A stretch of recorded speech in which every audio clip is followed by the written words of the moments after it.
નમસ્કાર મિત્રો, આજના વિડીયોમાં આપણે ખૂબ જ મહત્વપૂર્ણ વિષય પર વાત કરવાના છીએ. નવી રાષ્ટ્રીય શિક્ષણ નીતિ 2020. આ નીતિ ભારતના શિક્ષણ ક્ષેત્રમાં સૌથી મોટો બદલાવ માનવામાં આવે છે, જે લગભગ 34 વર્ષ પછી આવી છે.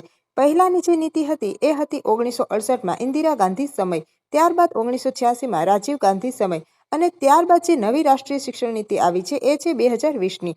આ વિડીયોમાં તમને ફટાફટ અને સંપૂર્ણ આખી જે સ્ક્રિપ્ટ છે 5 મિનિટમાં હું તમને સમજાવી દઈશ. એમાં છે સૌથી પહેલો પ્રશ્ન, એનઈપી 2020 શું છે? એનઈપી 2020 એટલે કે નેશનલ એજ્યુકેશન પોલિસી 2020. આ એક એવી નીતિ છે કે જે ભારતના શિક્ષણ સિસ્ટમને નવી દિશા આપે છે. એનો મુખ્ય હેતુ કયો છે? તો કે શિક્ષણને સરળ બનાવવું, પ્રેક્ટિકલ લર્નિંગ પર ફોકસ અને વિદ્યાર્થીઓને સ્કિલ આધારિત બનાવવું.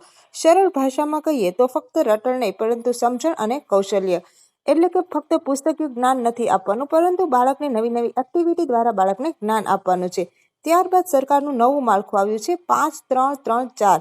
એનઈપી 2020માં સૌથી મોટો બદલાવ આ આવ્યો છે, જેનો અર્થ થાય છે ફાઉન્ડેશનલ સ્ટેજ એટલે કે નર્સરી પ્લસ કેજી પ્લસ ધોરણ 1 અને 2.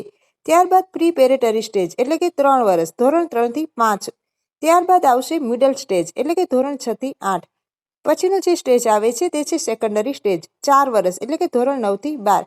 આનાથી શું બાળકોને ફાયદો થશે? તો કે નાના બાળકોને પ્રાથમિક શિક્ષણ મજબૂત બનશે અને સમજણ આધારિત અભ્યાસ થશે, જેથી કરીને પુસ્તક ગોખવું નહીં પડે પરંતુ સમજણને આધારિત એના જ્ઞાનમાં વધારો થશે. ત્યારબાદ મિત્રો વાત કરીએ મુખ્ય ફેરફારો કયા કયા છે. તો કે ધોરણ 5 સુધી ફરજિયાત માતૃભાષામાં ભણતર આપવું જોઈએ, જેથી કરી બાળક સરળતાથી સમજી શકે. ત્યારબાદ મિત્રો બીજો ફેરફાર એ આવ્યો છે કે બોર્ડ એક્ઝામ સરળ બનશે. 10 અને 12ના જે બોર્ડ છે એ ઓછા તણાવવાળા અને વર્ષમાં 2 વખત પરીક્ષા આપી શકાય એવા સરળ બનશે. સ્કિલ ડેવલપમેન્ટ તો કે ધોરણ 6 થી જ કોડિંગ શીખવવામાં આવશે. ત્યારબાદ વોકેશનલ કોર્સ શીખવવામાં આવશે એટલે કે કૌશલ્ય આધારિત શિક્ષણ આપવામાં આવશે. ત્યારબાદ મિત્રો આગળ તો કે કોલેજમાં કયો ફેરફાર આવશે? તો કે 1 વર્ષ જ્યારે કોલેજ પૂરું કરશે ત્યારે તેને સર્ટિફિકેટ આપવામાં આવશે, બીજા વર્ષે તે ડિપ્લોમા કરશે અને ત્રીજા વર્ષે ડિગ્રી પૂર્ણ કરશે. એટલે કે ડ્રોપ આઉટ વિદ્યાર્થીઓને મોટો ફાયદો બનશે. ત્યારબાદ મિત્રો સિંગલ રેગ્યુલેટર એટલે કે હાયર એજ્યુકેશન માટે એક જ નિયંત્રણ સંસ્થા લાગુ કરવામાં આવશે. પછીનો પાઠ છે શિક્ષણમાં ટેકનોલોજી. એનઈપી 2020માં ખાસ કરીને જે કોઈ વસ્તુ પર ભાર મૂકવામાં આવ્યો છે તે છે technology, online learning, digital education અને વર્ચ્યુઅલ લેબ્સ. જે ખાસ કરીને કોરોના પછી આ કોન્સેપ્ટ ખૂબ જ મહત્વપૂર્ણ બન્યો છે.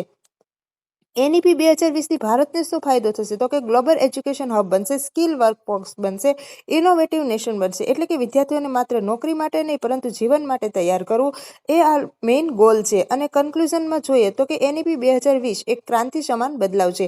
મુખ્ય મુદ્દા કયા કયા? તો કે 5+3+3+4 એનું માળખું, ત્યારબાદ માતૃભાષા પર વધારે ભાર, સ્કિલ ડેવલપમેન્ટ અને ફ્લેક્સિબલ એજ્યુકેશન સિસ્ટમ.